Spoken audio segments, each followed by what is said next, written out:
वो खड़ा हो गया। जख्मी नागिन के सामने लोग हैरान रह गए, क्योंकि जैसे ही नागिन ने उस युवक को देखा, उसका बच्चा सीधे उस युवक की बाहों में आ लिपटा। और तभी सबके सामने सच सामने आया। वो नकाबपोश युवक कोई और नहीं बल्कि वही कमजोर लड़का था, विद्युत। उसके शरीर से बिजली निकल रही थी। ये तो विद्युत है। ये कैसे संभव है? ये लड़का तो सबसे कमजोर था, अब ये इतना शक्तिशाली कैसे? लोग सदमे में थे। विद्युत अब वो बन चुका था जिसकी उन्हें उम्मीद भी नहीं थी। लेकिन खतरा अभी टला नहीं था। जब विद्युत 3 फन वाली नागिन से सभी को बचा रहा था, वहीं दूसरी तरफ दुदुसी ने थामा को हराकर अपना बंदी बना लिया था और थामा को घसीटते हुए ले आई थी सबके सामने। विद्युत ने थामा को बचाने के लिए दुदुसी पर बिजली का एक बाण किया, जिसे दुदुसी ने आसानी से रोक लिया। तो ये है वो चमत्कार। तो छोटे से लड़के, तेरा जो भी नाम हो, अगर अपनी थामा को बचाना चाहता है तो मुझे वो ग्रंथ सौंप दे।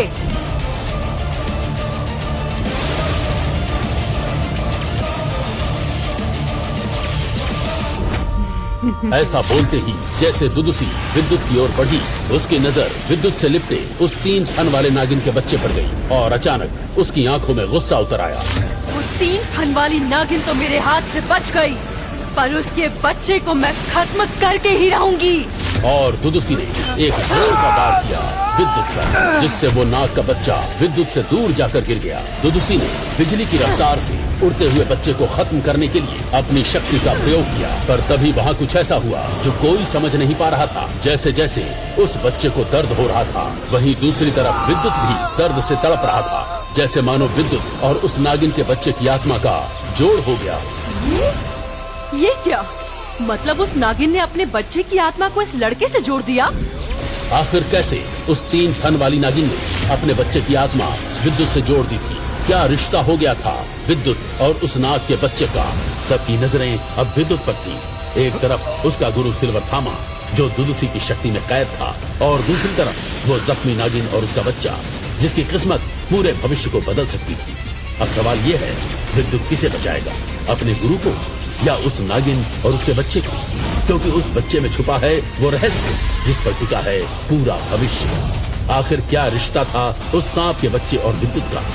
इन सभी सवालों के जवाब जानने के लिए अभी नीचे दिए गए लिंक पर क्लिक करके डाउनलोड करें पॉकेट FM और सुने रोमांच, तिलिस्म और भावनाओं से भरी विद्युत की होश उड़ा देने वाली कहानी ब्रह्म योद्धा द डिस्ट्रॉयर। इंद्रपुरी साम्राज्य के राजा नागार्जुन एक महान राजा थे, जो हर साल अपने साम्राज्य में एक मुकाबला करवाते थे, जिसमें अपनी शक्ति और सामर्थ्य पर भरोसा करने वाला हर योद्धा भाग लेता था। इस मुकाबले के बाद उन योद्धाओं को पूर्वजों की गुफा में जाने का मौका मिलता था। आज से ठीक 3 दिन बाद ये मुकाबला था, जिसमें राज्य और उसके आसपास के सभी दल भाग लेने वाले थे। राज्य की सड़कों और बाजार में भारी मात्रा में भीड़ और चहल पहल थी। उसी समय आसमान से एक आग का गोला तेजी से नीचे गिरता हुआ आ रहा था। सड़कों पर मौजूद लोग आसमान से जमीन की ओर आते इस खतरे से अनजान थे।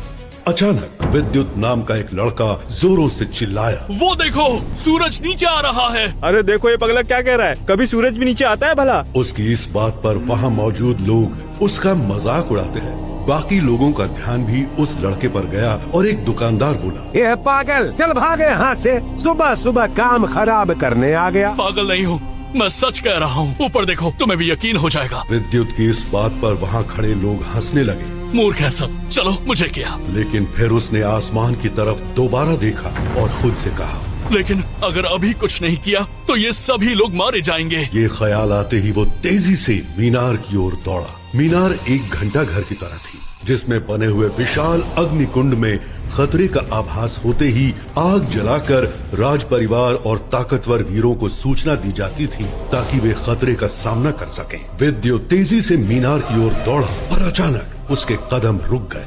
विद्युत ने अपने मन में कहा, अगर मैंने इन सैनिकों को बताया तो ये लोग भी मेरा मजाक उड़ाएंगे, जैसे बाजार में उड़ाया था। मुझे इनसे बचकर मीनार के अग्निकुंड तक पहुंचना होगा।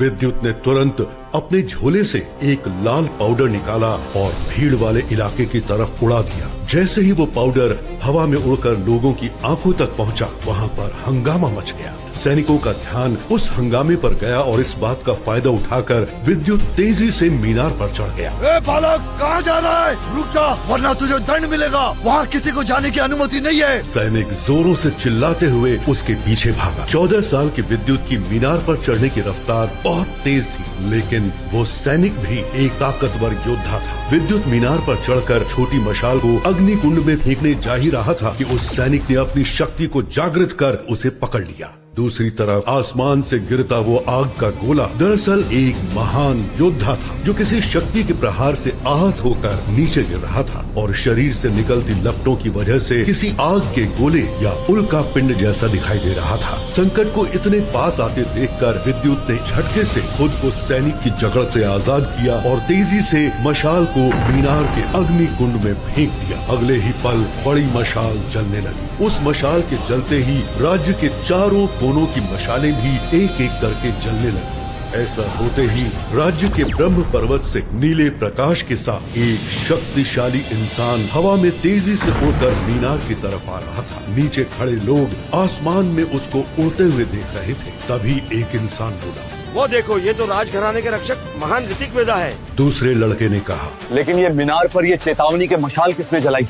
क्या हमारा राज्य किसी खतरे में है? उस लड़के की ये बात सुनकर आसपास के लोगों ने एक नजर उसको देखा और फिर सभी की नजर महान ऋतिक वेदा की तरफ चली गई। महान वेदा मीनार के सामने आकर हवा में स्थिर हो गए। महान वेदा का चेहरा एकदम शांत था। उन्होंने कहा, क्या मुझे कोई बताएगा कि ये चेतावनी की मशाल किसने जलाई? ये कहते कहते उनकी नजर आसमान से आग के गोले की तरफ गिरते हुए उस महान योद्धा पर गई और उन्हें माजरा समझ आ गया। वो बिना एक पल गंवाए आसमान की तरफ उड़ गए और उन्होंने तेजी से हवा में गिरते हुए उस जलते हुए योद्धा पर अपनी बर्फीली शक्ति से प्रहार करके उसे नीचे गिरने से रोक दिया।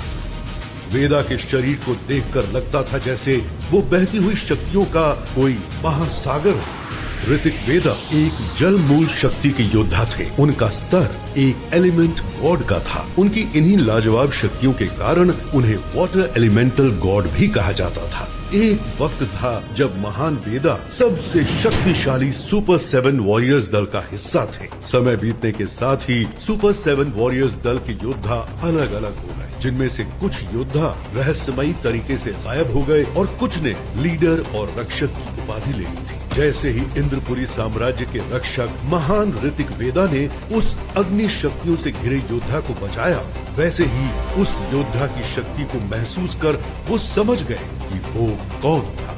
ऋतिक वेदा ने उस योद्धा को देखा और गंभीर होकर बोले, तुम क्या कभी एक जगह आराम से नहीं रह सकते? नीचे जमीन पर खड़े लोग ऋतिक वेदा और उस योद्धा को हैरानी से देख रहे थे। तभी भीड़ में खड़े एक लड़के ने साथ खड़े अपने मित्र से कहा, देखना, वेदा इसको अच्छा सबक सिखाएंगे। मुझे ऐसा नहीं लगता। अगर ऐसा होता तो अब तक एक खतरनाक लड़ाई शुरू हो जाती मेरे दोस्त, क्योंकि मुझे वो बूढ़ा आदमी, उसके कपड़े और उसके शरीर से निकलने वाली शक्तियों से कोई मामूली आदमी नहीं लग रहा। वरना वो इतनी ऊंचाई पर क्या कर रहा था, बताओ। दूसरी तरफ विद्युत मीनार के अग्नि कुंड में आग जलाने के बाद सैनिक की पकड़ से निकल भागा और मीनार के नीचे आकर भीड़ में छुप गया।